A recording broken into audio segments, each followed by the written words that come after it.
Bueno, 7 en punto, arranquemos. Cuando ustedes digan. En honor a la puntualidad, bueno, muy buenos días para todas y todos. Hoy es nuestra sesión semanal del Grupo Académico de Epidemiología Clínica de la Universidad de Antioquia.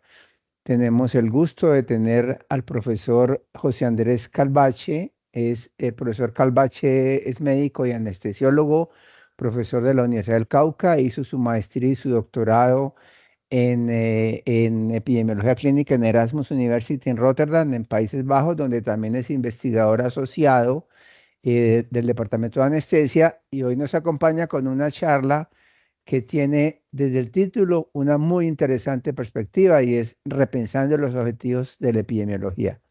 Adelante, profesor Calvache, muchas gracias por la invitación y bienvenido. Muchas gracias No, por aceptar la muchísimas invitación. gracias.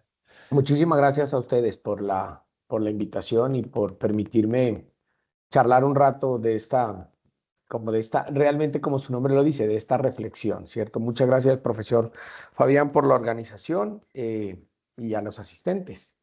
Yo voy a intentar hacer una presentación para que nos deje un espacio para poder reflexionar, porque justamente ese es el objetivo que es producto justamente de, en parte de eso, ¿no? De un tiempo de pensar y repensar en cierta forma cómo mejorar un poco lo que hacemos, pero también en repensar lo que uno a veces como investigador ha hecho en el transcurso de los años.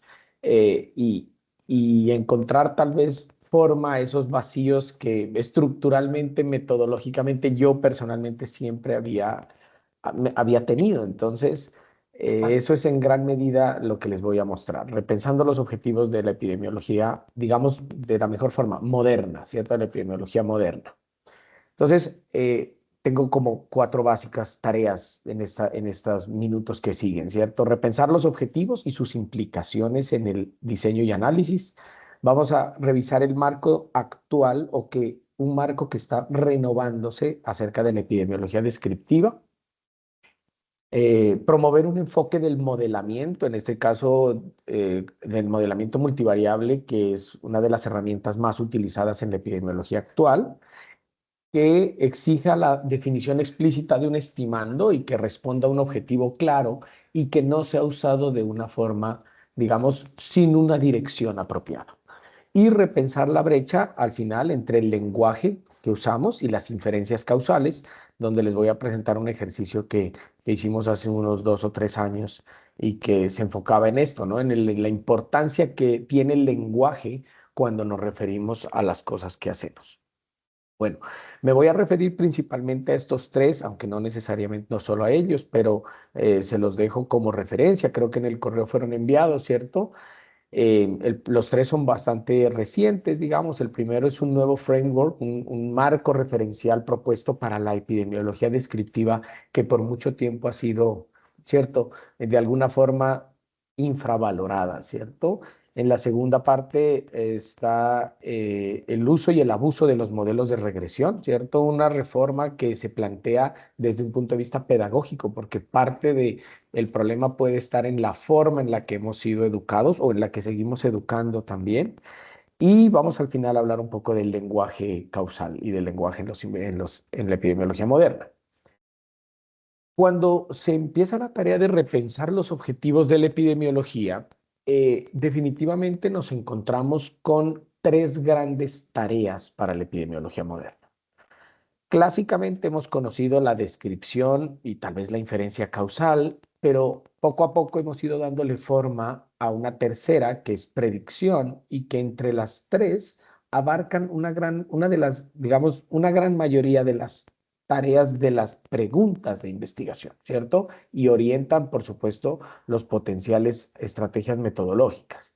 Voy a empezar con predicción, puesto es a la que menos tal vez me voy a referir. Predicción es un área de la epidemiología dedicada básicamente hoy en día, si hablamos de epidemiología clínica, un poco en pronóstico y al diagnóstico. Visto el diagnóstico como una estrategia de clasificación, como clasificación de ese famoso capítulo conocido que es anormalidad, ¿cierto? Entonces, una actividad enfocada en el reconocimiento de patrones para crear predicción futura, si hablamos del pronóstico, o clasificación, si hablamos del diagnóstico. requiere de datos de alta calidad y de información, ya que estamos en la era de los datos y de la información disponible, y cada vez las técnicas son más complejas para estudiar las interrelaciones de los datos e interpretar sus contenidos. Las típicas preguntas de pronóstico en epidemiología clínica son, por ejemplo, ¿cuál es la probabilidad predicha a 90 días? Que sería en ese sentido la estimación que se busca hacer, de reingreso hospitalario por exacerbación, un desenlace, entre pacientes adultos mayores de 40 años dados de alta por enfermedad pulmonar obstructiva en la red de hospitales, etcétera, ¿cierto? Así que si uno lo nota, son preguntas que cuando se refieren a pronóstico están enfocadas en el futuro, basándonos en un set de información que disponemos en el presente. Y es que las declaraciones como tripod ya hacen referencia a que digamos, las diferencias que existen entre el modelamiento diagnóstico y pronóstico tienen que ver predominantemente con el tiempo, ¿cierto? Mientras el diagnóstico digamos, tiene una estructura más fija en tiempo y por eso sabemos que los estudios de test diagnósticos son variaciones de estudios de corte transversal. Los estudios de pronóstico tienen una forma mucho más, digamos, similar a los estudios de corte prospectivo, en los cuales se requiere un modelo de estudio corte prospectivo para poder estudiar el pronóstico, puesto el desarrollo de esos desenlaces se dan en el futuro. Y en el avance de la investigación en pronóstico se han creado, la estrategia Progress ha creado 4 grandes áreas de investigación de pronóstico. La primera es pronóstico general, la segunda es factores pronósticos, ¿cierto? Que son variables clínicas que pueden afectar el pronóstico, visto el pronóstico desde una perspectiva de asociarse a un mayor riesgo, o sea, asociación estadística. El tercero es modelos pronósticos, o sea, hoy en día que se pueden hacer modelos con una gran, digamos, disponibilidad de datos. Por ejemplo, los modelos basados en inteligencia artificial, ¿cuál ofrece un mejor desempeño para estimar el riesgo futuro de la ocurrencia de un desenlace? Y el tipo 4 son predictores de efecto del tratamiento, que se parece mucho al tipo 2, pero se refiere un poco a esa predicción del éxito o no de un tratamiento en el futuro, sin entrar a tocar el tema de causalidad, sino estamos hablando solamente de predicción desde una perspectiva de como pregunta de investigación. En segundo lugar, la descripción, ¿cierto? Que es probablemente la tarea inicial que dio origen a la epidemiología moderna y de la mano la visualización siempre ha estado enfocada en resumir, describir, visualizar las características de interés en los datos.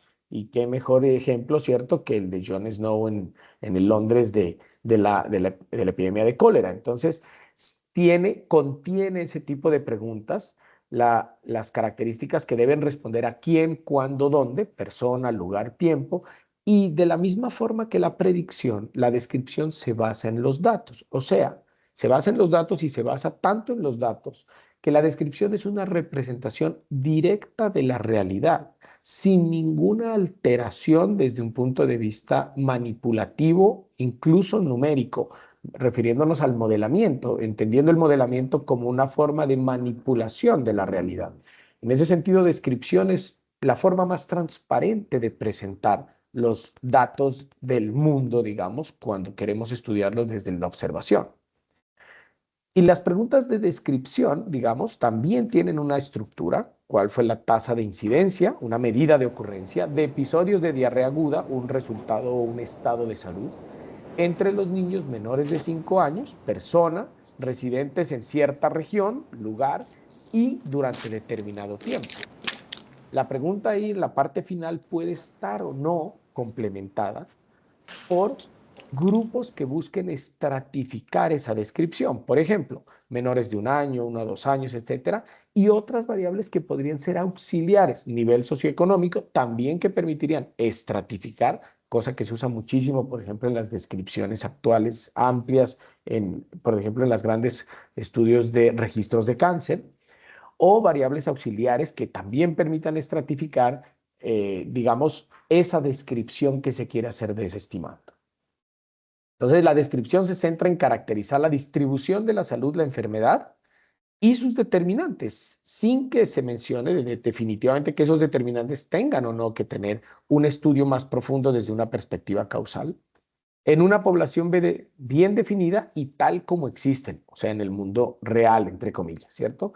También se consideran diferencias relevantes en la distribución, que pueden cambiar en tiempo, y el contexto histórico y social para tratar de estratificar esas estimaciones. En tercer lugar, la inferencia causal, esa está enfocada en establecer causas potencialmente modificables, ojalá, aunque no necesariamente, ¿cierto? Complejas relaciones probabilísticas que usualmente no son determinísticas en ciencias de la salud, ¿cierto? Que no responden a patrones individuales de causa-efecto, sino más bien a complejas relaciones intrínsecas de las variables, a veces más complejas que no se pueden apreciar directamente solo con la observación. Y yo creo que para nadie es un secreto que, como todos los métodos en epidemiología, continúan en renovación y estamos viviendo lo que se ha denominado por algunos autores como una revolución causal. Y los diversos paradigmas que conocíamos de causalidad hace unos años, posiblemente hoy se hayan visto alimentados por unas nuevas visiones de la causalidad muy influenciadas por la teoría de los desenlaces potenciales. Entonces, a diferencia de la descripción y de la predicción, la inferencia causal no se basa únicamente en los datos, sino que requiere conocimientos externas de esas complejas relaciones de las variables para poder establecer cuál es o no la causa de la ocurrencia de un desenlace. Y es que nosotros los humanos aprendemos y razonamos basándonos siempre en relaciones causa-efecto. Y digamos que nuestra percepción del mundo y la complejidad de esa red que hemos creado a lo largo de la experiencia nos lleva fácilmente a darnos cuenta que en el primer escenario, pues el gato se paró sobre una viga que ya estaba torcida. Lo mismo sucede en el segundo, el gatico se parqueó ahí sobre ese hueco que está en el asfalto, pero en ninguna medida nuestro cerebro nos induce a pensar en que existió una relación causa-efecto. Contrario a eso, cuando usted ve la fotografía inferior, pues inmediatamente el cerebro nota por diversos patrones que encuentra que definitivamente ahí sucedió algo en el cual la relación causa-efecto fue mucho más evidente, ¿cierto? Temporalidad, consistencia, etcétera. Todos los criterios que ya conocemos de causalidad, el cerebro los incorpora automáticamente y se da cuenta, basándose en su experiencia, que posiblemente fue pasiva, observación y experimentación, o activa, prueba o interacción, como los bebés, ¿cierto? Notamos que en ese segundo escenario la relación es mucho más fuerte que en el primero. Este mismo fenómeno ocurre en todas las observaciones que hacemos en los estudios epidemiológicos. Y clásicamente la inferencia causal, digamos, hemos sido educados tal vez en ese modelo de inferencia causal en el cual uno parte de una medida de impacto o de efecto como un riesgo relativo de asociación y tiene que defender, digamos, esa medida a lo largo de un camino, que son los sesgos, el reporte, los sesgos de información, de selección, etcétera, hasta poder aproximarse lentamente a poder decir que esa asociación realmente correspondía a un efecto o no causal. Dicho eso, ¿por qué existen entonces las problemas actuales, cierto? ¿Por qué las dificultades? Bien, las razones principales son por la falta de claridad. Entonces, esa falta de claridad en la definición de los objetivos y en ser explícitos acerca de qué buscan de esas tres tareas puede conducir a errores metodológicos y a errores de interpretación que desafortunadamente hoy en día son muy generalizados. Si los investigadores no definen con precisión si su pregunta es descriptiva, predictiva o causal, y un estudio, por supuesto, puede tener más de una pregunta, surgen dificultades que afectan el diseño, el análisis y fundamentalmente la interpretación de los resultados y de ahí de la mano las recomendaciones de acción que se deriven de un resultado. Así que yo he tratado de organizar esos, y ahora sí los motivos de la reflexión en cuatro partes. La primera es una desconexión entre el propósito y el método, que es lo que les acabo de mencionar. La segunda, una confusión en la interpretación de los coeficientes cuando entramos ya a hacer modelamiento. El tercero es el ajuste inapropiado por covariables. Y el cuarto es el lenguaje ambiguo y la pérdida de claridad. Entonces voy a referirme a cada uno de ellos. El primero, La desconexión entre el propósito y el método. Definitivamente las preguntas causales requieren definir un estimando causal y ajustar por variables de confusión, puesto la confusión es la expresión de la complejidad de las relaciones causales en el mundo natural. En ese sentido, la confusión hace parte intrínseca de las preguntas causales. Sin embargo, en las preguntas de predicción y en las descriptivas, la confusión no tiene un valor tan relevante, probablemente ni siquiera lo tenga.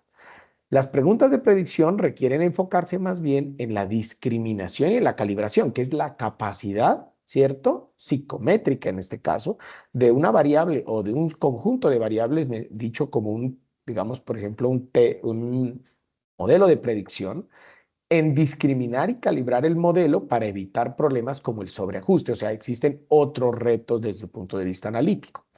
Y en las preguntas descriptivas, lo que requieren esas preguntas es una definición clara de la población objetivo y la medida de ocurrencia que se está estudiando o investigando. Y ahí retomo el tema de la revitalización de la epidemiología descriptiva, que como les mencioné al principio, ha sido clásicamente infravalorada. Entonces, muchos investigadores defienden que esa subestimación le ha hecho daño, ¿cierto?, a la forma en la que actualmente vemos a la descripción. Se requiere suficiente rigor metodológico para aplicar bien el enfoque descriptivo y se requiere lo más complejo, aprender a diferenciar claramente entre una pregunta que está enfocada en descripción y no en causalidad, y que el objetivo o los objetivos llegan solo hasta descripción y no a causalidad.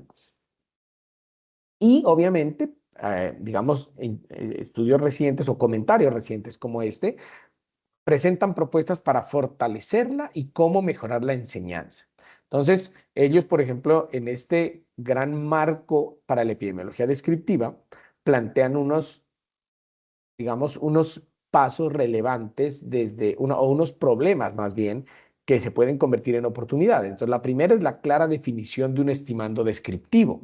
Toda pregunta descriptiva debe tener una población, un objetivo, un resultado, una medida de ocurrencia y, como les dije, esas variables que permiten estratificar o estandarizar la estimación sin entrar a hacer manipulaciones mayores de la misma.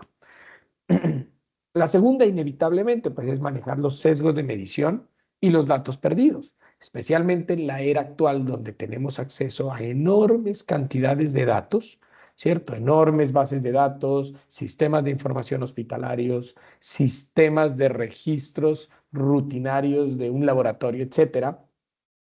Pues los datos faltantes y los datos perdidos se convierten en lo usual en esos datos. Y tener siempre claridad en su manejo evita, pues aún desde epidemiología descriptiva, estos sesgos de medición y de datos perdidos. En tercer lugar, la baja generalizabilidad y los sesgos de selección de las preguntas descriptivas son clásicos a este tipo, ¿cierto? Algunos autores defienden que alcanzar la representatividad real es imposible, ¿cierto? Sin embargo, de que tan buenos sean los marcos de muestreo, de que en la medida de lo posible evitemos los muestreos por conveniencia, que a veces es lo que más podemos hacer, pues nuestra generalizabilidad aumenta o disminuye frente a una población de la cual yo quiero estimar ese estimando descriptivo. Y obviamente existen enfoques más recientes para mejorar esa generalizabilidad.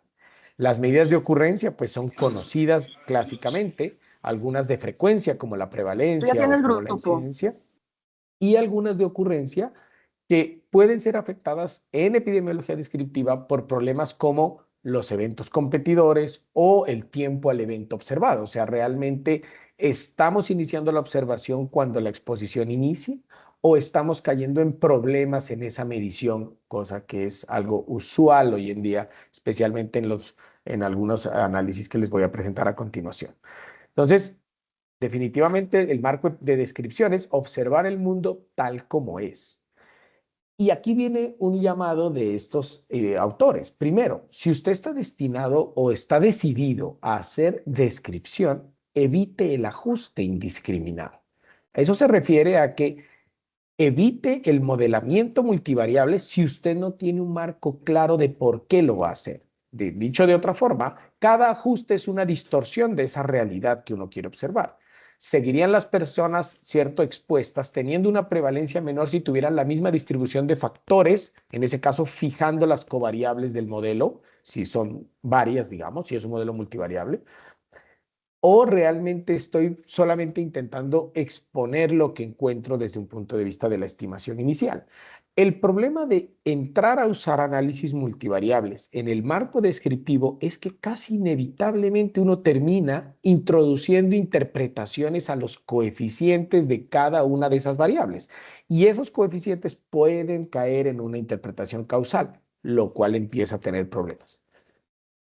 Así que retomando, la investigación descriptiva posee un valor intrínseco, requiere rigor y debería ser mucho más valorada en el mundo actual, ¿cierto? No son simples pasos previos hacia otras cosas.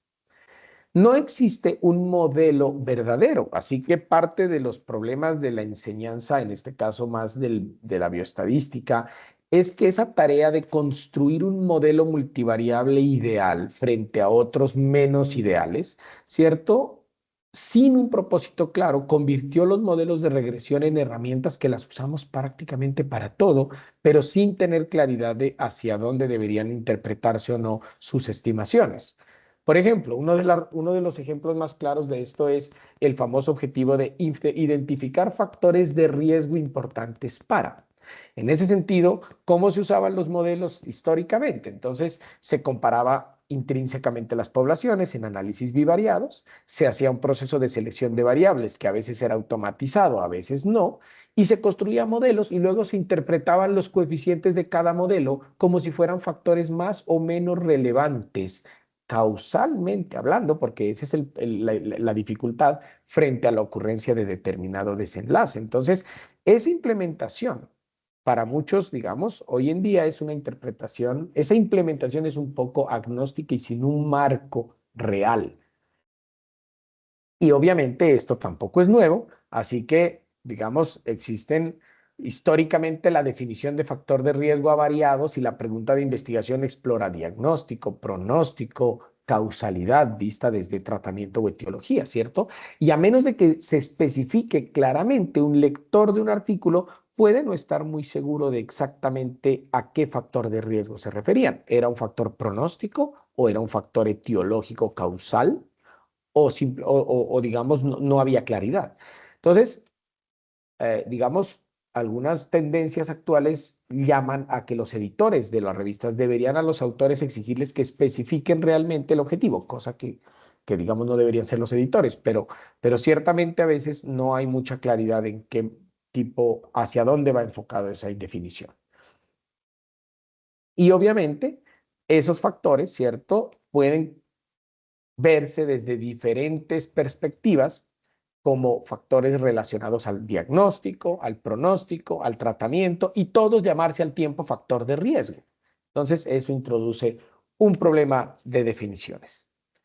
Si el interés real de un equipo actual es investigar causalidad usando, por ejemplo, datos observacionales, que es más o menos usual en nuestra práctica, pues existen aproximaciones actuales que creo uno debería entrar a investigar un poco. El primero se llama Causal Roadmap o camino de la investigación, ¿cierto? Muy, digamos, dentro de lo que conocemos y hacemos actualmente, muy parecido.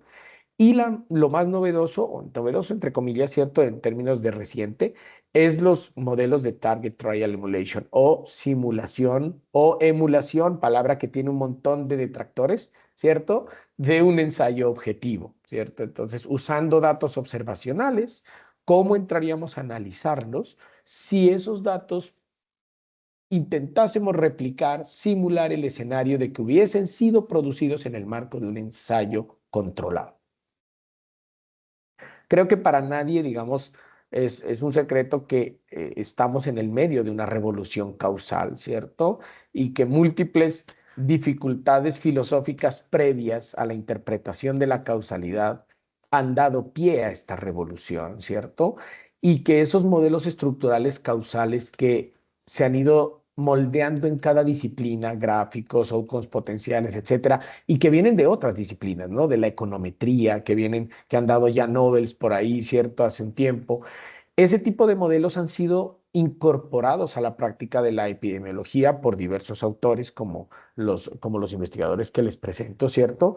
Y que hoy en día tienen una cabida para aproximarnos mejor a la causalidad que probablemente esa idea general que utilizábamos previamente.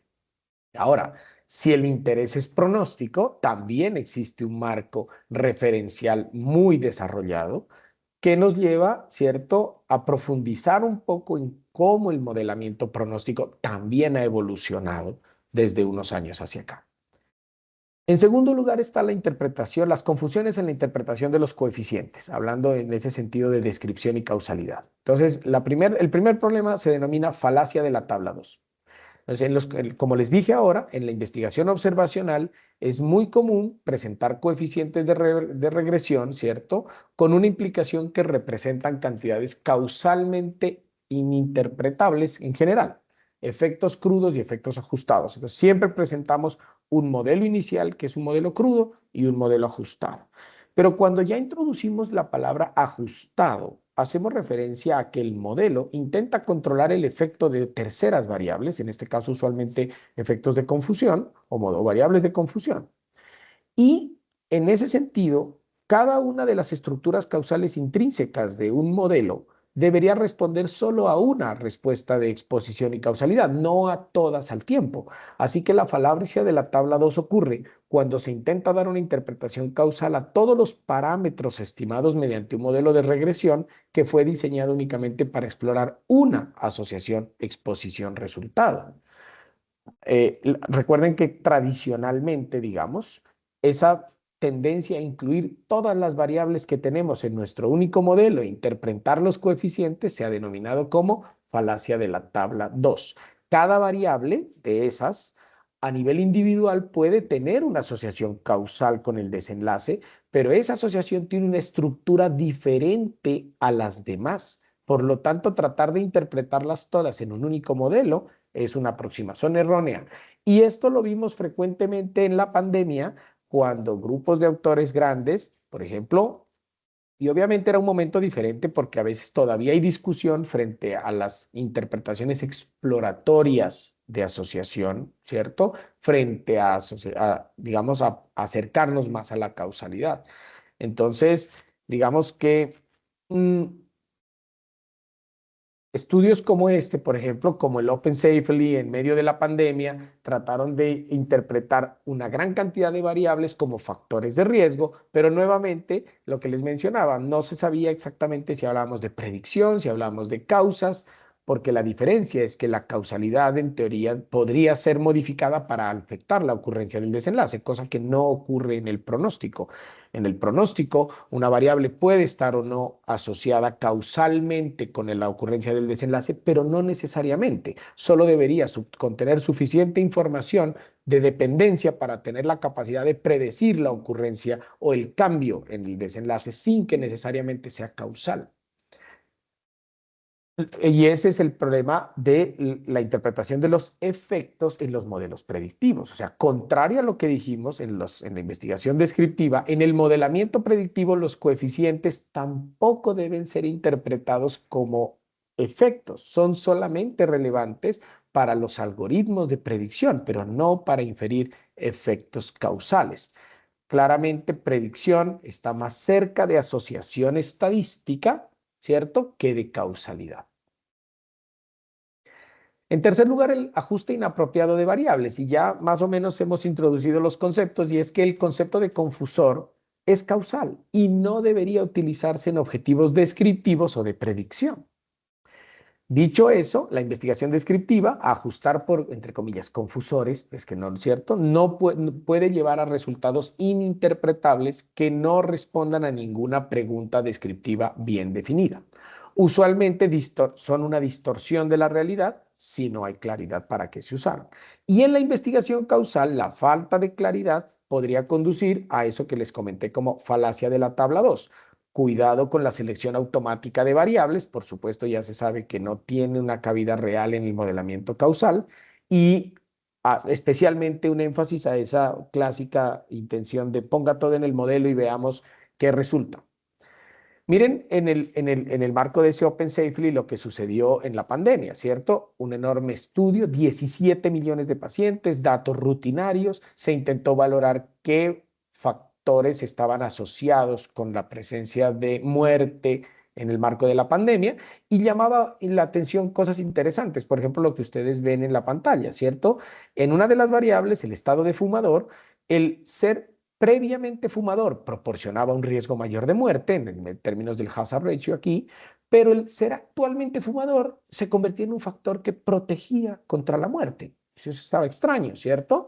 Entonces, cuando se trata de explorar la causalidad detrás de ese escenario, se dieron cuenta que la exposición al cigarrillo podría tener una asociación causal con mayor mortalidad, pero que también podría tener una asociación con enfermedad pulmonar previa. Y como obviamente es un estudio observacional, detrás de la enfermedad pulmonar previa puede existir esta variable U, que son confusores no medidos, confusores desconocidos, que pueden también influenciar la presencia de enfermedad pulmonar y la muerte en este escenario. Como en el modelo crudo, ¿cierto? Llamémoslo crudo en la asociación bivariada, que era más cercana, entre comillas, a la descripción real de los datos, la asociación ajustada era de 1.14, con lo cual sonaba bastante coherente. Pero cuando se introducía en el modelo multivariable la enfermedad pulmonar, porque se la introdujo en el modelo, ¿cierto? En ese sentido, la enfermedad pulmonar, si ustedes lo ven desde la perspectiva de los DAGs, de los diagramas acíclicos dirigidos, se comporta en este escenario como una variable colisionadora. Y al ser una variable colisionadora, contrario a cerrar el camino de la confusión, crea una nueva ruta trasera, un backdoor path, ¿cierto? Una ruta trasera e introduce un sesgo en este escenario, por lo cual el modelo ajustado mostraba que, digamos, el ser actualmente fumador se convertía en un factor protector y eso era ininterpretable, por lo menos desde una perspectiva biológica, ¿cierto? Estas dificultades afectan a todas las disciplinas, no solamente a la epidemiología. Entonces, ya sabemos que, digamos, esta búsqueda de causas indiscriminada, que algunos le han denominado, ¿cierto?, expediciones de pesca, entonces afecta también la salud pública, ¿cierto? En gran medida porque entramos en ese fenómeno de intentar averiguarlo todo en un único esfuerzo. Sí, y finalmente el lenguaje ambiguo, que va muy de la mano a estas cosas, es que sin un objetivo claro, obviamente los autores, en defensa de sus investigaciones, recurrimos a los famosos eufemismos. Entonces, ¿qué es eso? La ambigüedad en el lenguaje dificulta la interpretación y la lectura de los que consumimos evidencia. Términos inespecíficos como el factor de riesgo, pues ya les comenté que puede ser una causa o puede ser un predictor, sin que se sepa con claridad.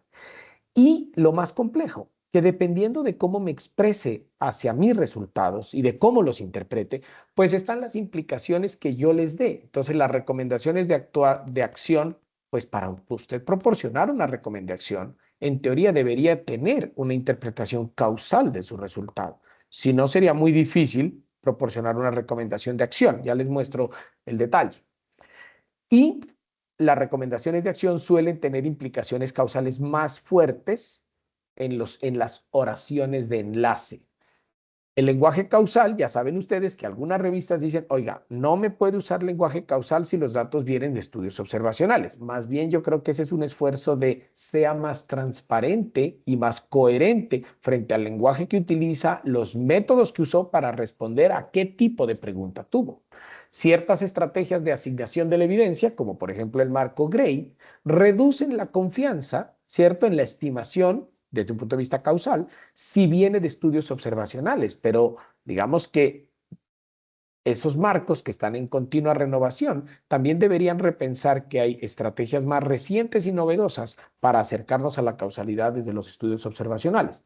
Y esos eufemismos que les decía son formas blandas, entonces nos referimos a nuestros resultados como asociado con, correlacionado con, existe un vínculo, existe un link, factor de riesgo, predictor, etcétera, sin mucha precisión de hacia dónde se va.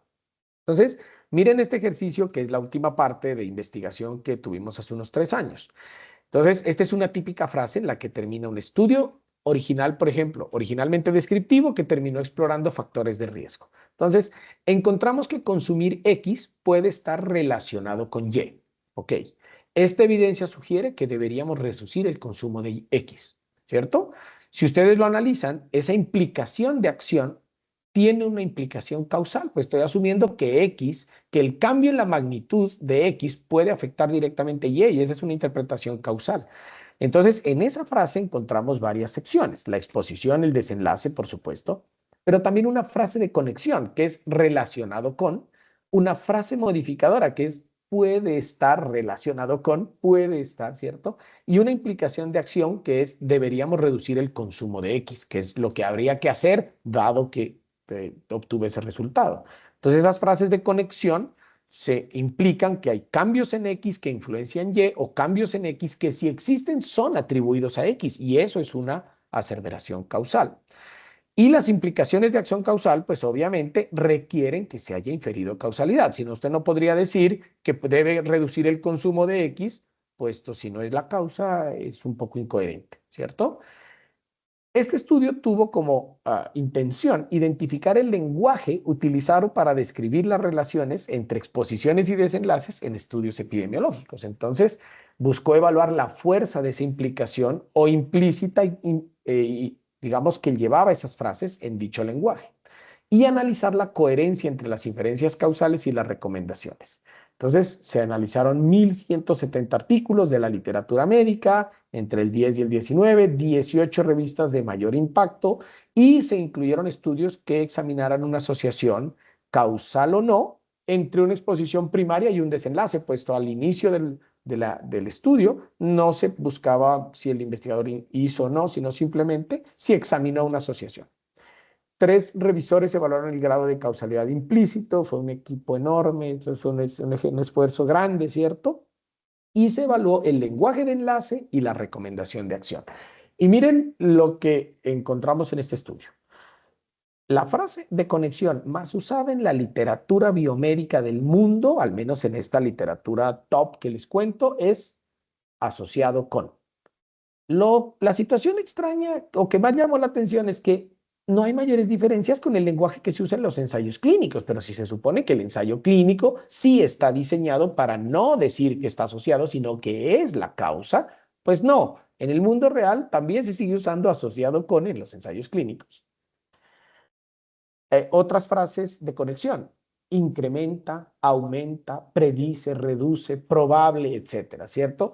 ¿Qué implicaciones causales se encontraron en el abstract de esos estudios incluidos? La mayoría de las implicaciones eran débiles o moderadas, pero había también abstracts que presentaban algunas implicaciones fuertes, ¿cierto? Imaginen esto: de todos los estudios que se incluyeron, solo en 9 casos la frase de conexión usada fue causa. Aquí está toda la lista de lo que usamos para referirnos a nuestros resultados: factor de riesgo, contribución, etcétera, todo lo que ustedes ven ahí, ¿cierto? Y la campeona asociado con. Y cómo se comportaron las recomendaciones de acción, o sea, que implicaban que se hubiese hecho una interpretación causal. Se identificaron en el 34% de los resúmenes y en el 60% de las secciones de discusión. O sea, obviamente pareciese que las implicaciones de acción tratan de alimentarse no solo de lo que uno encuentra, sino de la literatura, etcétera, de lo que otro estudio dijo. En la discusión se fortalece la recomendación de acción. El resumen de este enorme esfuerzo fue que la palabra de enlace más común fue asociado con. La mayoría de los estudios emplean un lenguaje que implica causalidad de forma moderada o fuerte. La gran mayoría de las implicaciones de acción suponían que se había realizado una inferencia causal, y las recomendaciones de acción mostraron que un lenguaje causal más en las oraciones de enlace. Obviamente, una de las formas de acercarnos a saber si hicieron o no aproximaciones causales era si dieron o no tratamiento a variables confusoras, pues esto es un concepto netamente causal. Así que, en conclusión de este escenario, ¿cierto? Existe una desconexión entre el lenguaje que se usa y las implicaciones que se derivan, porque nuestros procesos de investigación continúan extrayendo inferencias causales, pero afirmamos que no deberían hacerse, puesto todos hemos sido educados en el paradigma de que asociación no es causalidad. ¿cierto? Y que requerimos toda una serie de esfuerzos para aproximarnos a la causalidad. Aún no estamos desalineados en ese sentido. Pero también es cierto que en lugar de vigilar una simple palabra para describir estas relaciones, cualquiera que sean, se recomienda centrar la investigación en identificar mejor cuál era el objetivo de este proceso. Los diseños fueron apropiados y los supuestos para acercarnos a la inferencia causal fueron correctos o están soportados. La investigación empírica debería declarar con claridad su estimando, especificando si este es o no de naturaleza causal, con el fin de aclarar que no estemos hablando de descripción que termine en algo más o que no estemos hablando de predicción que termine en mala interpretación. Los autores, los revisores y los editores deberían enfatizar sobre la claridad de esas preguntas, ya que las decisiones y las recomendaciones de acción vienen derivadas de ese proceso. 6 conclusiones para la reflexión. El análisis debería comenzar con la definición explícita del estimando de interés, descriptivo, predictivo, causal, para evitar ese mito del modelo único verdadero y garantizar la coherencia entre la pregunta y el modelo estadístico y si voy o no a interpretar sus parámetros o sus coeficientes. El ajuste por confusores, confundidoras, ¿cierto? Solo es válido en inferencia causal. En estudios descriptivos o predictivos distorsiona su interpretación. Los resultados sin ajustar suelen ser más apropiados para describir fenómenos poblacionales, por ejemplo, en descripción. Vaya y explíquele esto a un editor o a un revisor de por qué no hiciste un modelo. Bueno, miren que el problema es estructural. Los estudios descriptivos deben especificar la población, el resultado, la medida de ocurrencia y las variables auxiliares, aplicando estándares de rigor comparable a cualquier otro tipo de investigación para evitar sesgos de selección y ser conscientes de hasta dónde se podrían generalizar. Los coeficientes de regresión multivariable no deberían interpretarse causalmente sin un marco formal de inferencia causal sustentado en supuestos explícitos, en el diseño de un ensayo objetivo, un target trial, o el uso explícito de los diagramas acíclicos dirigidos. Esta conclusión es menos clara para esfuerzos de tipo exploratorio, donde todavía hay mucha discusión en si debemos o no usar un set de variables asociadas o no, pero sí es mucho más claro para estudios más de tipo confirmatorio frente a la análisis causal de una exposición y un desenlace. En los modelos de predicción, los coeficientes no representan efectos causales. Su valor radica en la capacidad predictiva, no en implicar que modificar un predictor podría alterar el resultado. El uso ambiguo de términos como factor de riesgo puede generar dificultad si no se clarifica cómo se usó, ¿cierto? La solución no es evitar el lenguaje, sino declarar con rigor la naturaleza de la pregunta y los supuestos que la sustentan, ¿cierto? Dicho de otra forma, avanzar si nuestra inversión es causal con un rigor metodológico más elaborado. Muchísimas gracias por su atención. Me gustaría escucharlos también un poco, puesto, recuerden, aquí sí que estamos en plena revolución, en plena interpretación de lo que sucede en el mundo de la metodología, de los métodos en epidemiología. Así que todavía hay gran discusión en algunos de los temas. Gracias por su atención. Excelente, mi hermano. Qué buena presentación, qué buen trabajo, qué buen aporte a la discusión sobre el sentido de lo que se debería hacer en epidemiología. Bueno, están abiertos los micrófonos, por favor, van levantando la mano para hacer comentarios, preguntas, aportes. Yo quería comentar, José, me pareció ese último trabajo que compartiste, que veo que fue una cosa monumental de muchos investigadores, además, porque me llama la atención desde una perspectiva puramente, digamos, filosófica.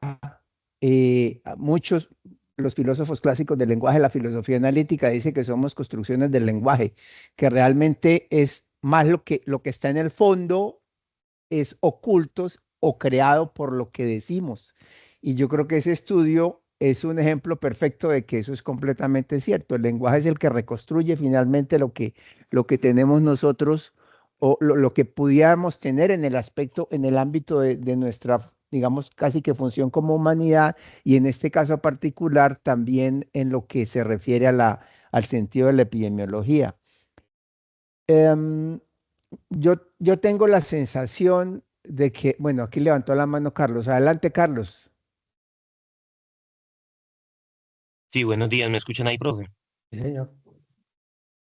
Profe Calvache, muchas gracias por su excelente exposición.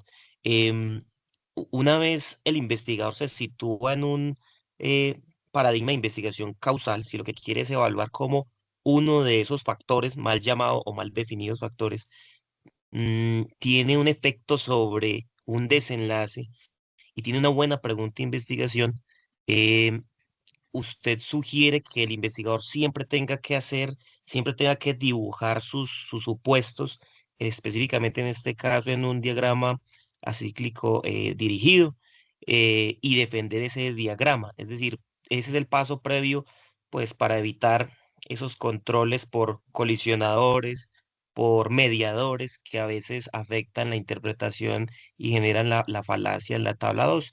¿Y qué recomendaciones nos da para esa construcción de esos diagramas? Muchas gracias. Gracias, Carlos. No, realmente yo creo que bajo el avance actual, yo creería que sí, ¿cierto?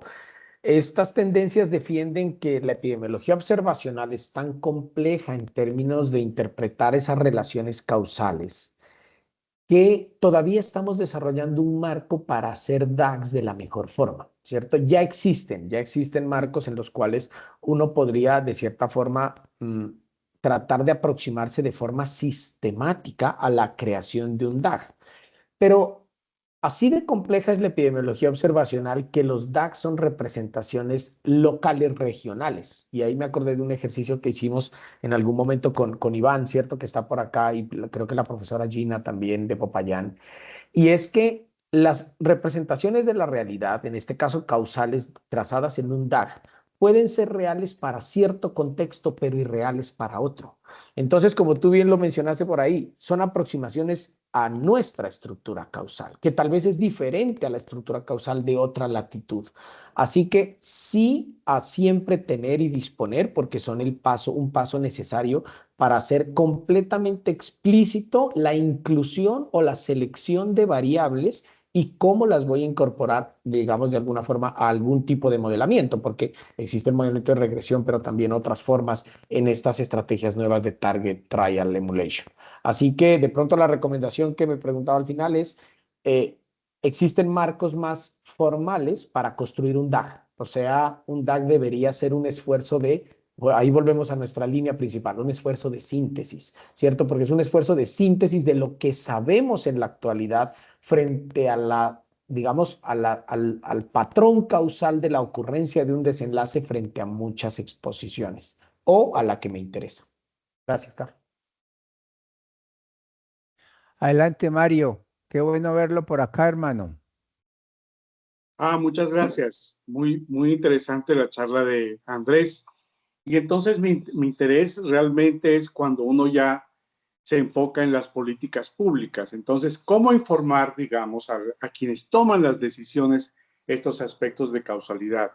En 1985 hubo un artículo que decía que la inferencia causal no pertenecería a la ciencia, sino a los políticos. Entonces, ¿cómo influir en los políticos? Tenemos estos problemas a veces que la política pública no se basa en la evidencia y ese es uno de los problemas de difusión de nuestros trabajos frente a las decisiones que toman a veces personas que no están realmente en este ámbito. Eso quería saber su opinión, Andrés. Esa opinión requiere café y vino probablemente, porque digamos, esa situación es muy compleja Pues porque sí.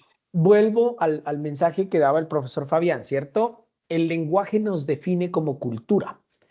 Y históricamente, digamos, hemos fallado los científicos en transmitir la incertidumbre y le hemos fallado en transmitírsela a todos, a los usuarios, a los pacientes a veces y a los políticos. Entonces, los políticos que sí son buenos manejando la incertidumbre, porque la manejan de acuerdo a su interés, entonces ellos pueden coger el resultado de la investigación, que fue, me acordé de la investigación de autismo y la triple viral por allá en Lancet en los 80s, ¿cierto? El resultado decía link link to, ¿cierto? Encontramos un posible link. Bueno, al otro día la página de la noticia era la triple viral causa, ¿cierto? Causa el autismo. Y así fue utilizado. Entonces yo pienso que la mejor forma es inevitablemente tenemos que primero ser nosotros más explícitos en lo que queremos y hacemos. Y segundo, ser más cautelosos cuando proporcionamos información de la investigación empírica, porque todos sabemos que la cautela que proporcionemos a nuestros resultados, especialmente si nuestros métodos no son los más apropiados, es la mejor forma de evitar que se le dé interpretaciones más allá de lo que realmente queremos o no queremos decir. Pero la otra dificultad es esa gran desconocimiento, ¿cierto?, del proceso de generación científica que existe en las sociedades actuales. Y digamos, ya que tocamos los políticos, pues también en algunos políticos, ¿cierto? Que, digamos, no, la ciencia nunca fue diseñada para proporcionar verdades absolutas, sino para proporcionarnos la posibilidad de acercarnos a un mundo con ciertos grados de incertidumbre, con más o menor capacidad de responder a nuestras dudas. Y ahí entramos en un problema filosófico que inevitablemente, ¿cierto?, tiene que ver con el lenguaje. ¿Debemos mejorar en nuestra forma, en la forma en la que transmitimos lo que encontramos? Sí, definitivamente. Pero eso también va de la mano en que seamos más conscientes de que exactamente qué era lo que queríamos hacer, porque con precisión, si la pregunta que tuvimos no fue buena y el método no fue el más ajustado, pues mis resultados van a terminar siendo un problema de mi propia interpretación. Imaginen de ahí hacia allá qué puede suceder. De acuerdo. Muy bien. ¿Quién más?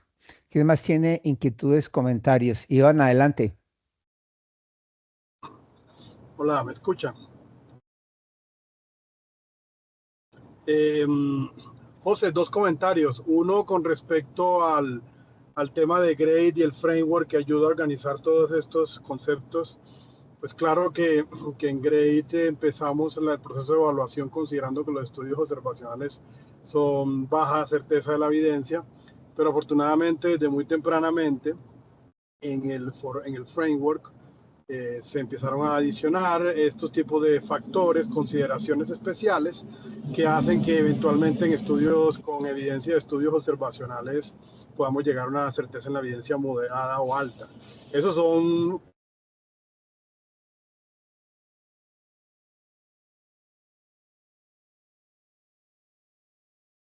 ¿Perdí el audio? ¿Fui solo yo?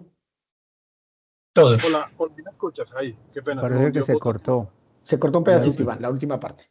Ah, bueno, no, eso para darle la idea de que el GRADE Framework también lo tiene claro y que hay que mejorar y que los estudios observacionales son castigados, pero también se les dan la oportunidad de en algún momento en estudios observacionales, y nos ha pasado en guías donde, por ejemplo, en lactancia materna no hay ensayos clínicos, pero pudimos llegar a dar una recomendación en una guía con calidad de la evidencia moderada o incluso alta, incluso con estudios observacionales de causalidad. Eso como que ya tú lo dijiste, los frameworks están en constante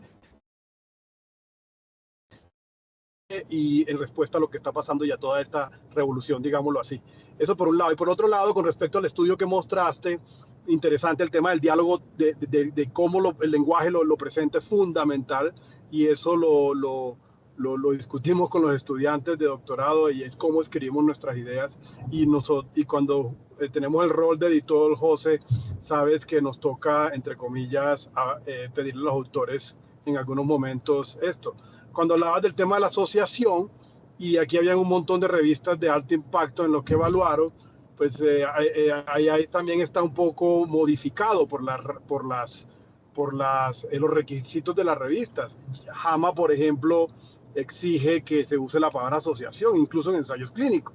Entonces, muchos de esos lenguajes que encontraron ahí de asociación van a estar modificados, no por lo que los autores quieren, ya tú lo mencionaste, sino también por lo que los revisores y los editores presionan a los autores para seguir ciertas reglas. Entonces, ahí creo que el tema de la palabra asociación puede estar un poco magnificado, porque revistas de alto impacto están exigiendo el uso de la palabra asociación, incluso en ensayos clínicos. ¿Sé qué opinas? Que no es solamente lo que está pasando en los autores, sino cómo vamos a entrenar a editores y revisores al respecto de este tema del lenguaje.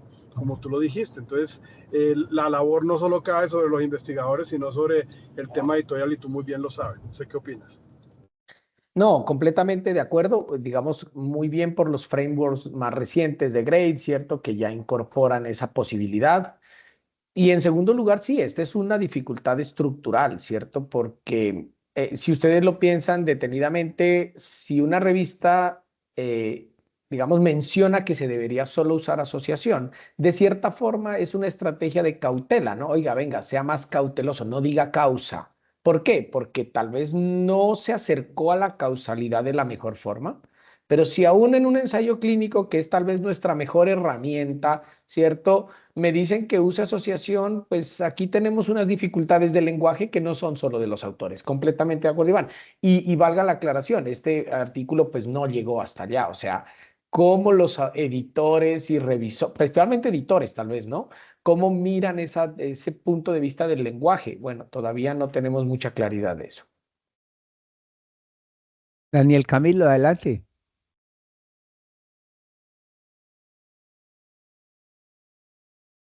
No tiene sonido, hermano. No tiene sonido, Daniel. Hola José, buenos días, Ah, gusto ahora saludarte, sí. ¿cómo vas? Y buenos días para todos. José, mi pregunta fundamental ya está es en la parte analítica, ya de trabajo en el escritorio. Ahora con el boom pues de que estamos desbordados por información, ¿cierto? Muchas fuentes en las que ya cualquiera puede hacer ajuste por inverso de la probabilidad, usando enfoques enlaces potenciales con Miguel Hernán. Cualquiera puede acceder a DAGITY y hacer un DAG súper simplificado, ¿sí?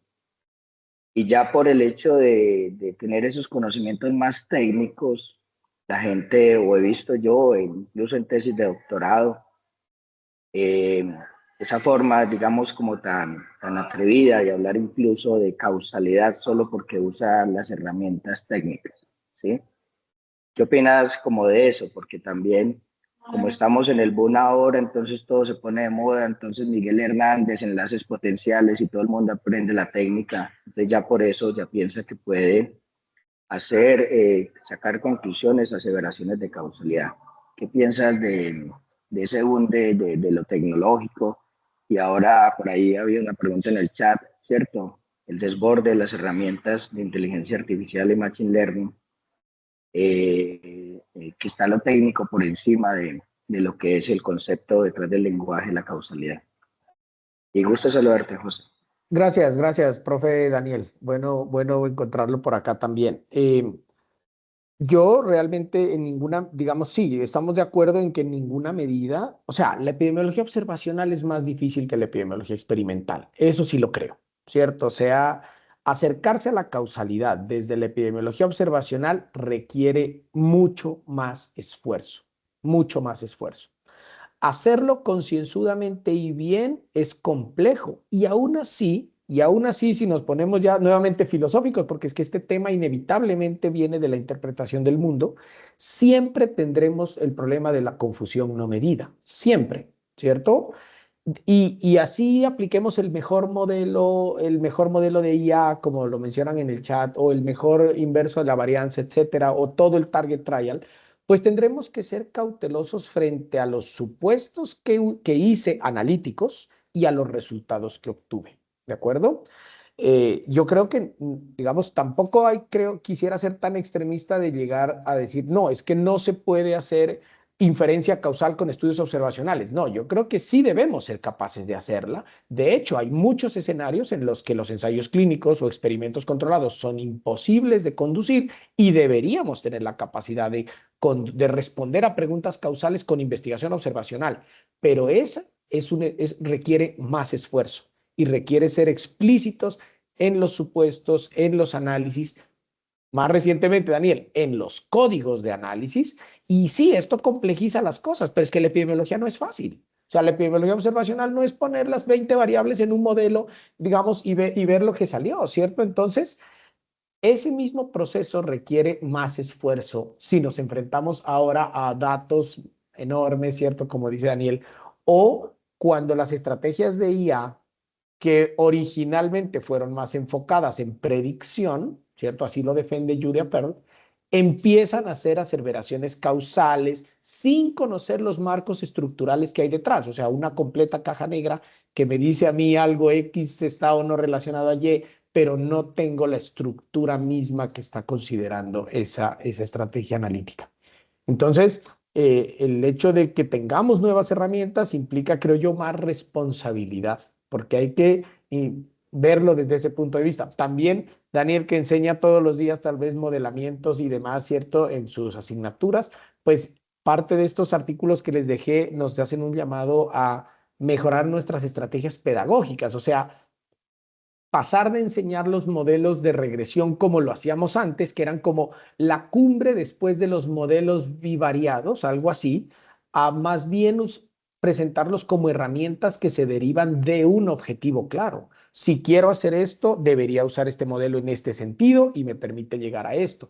No como una herramienta donde puede ser útil para cualquiera o para cualquiera de estas interpretaciones que podrían tener dificultades. Listo, gracias, Daniel.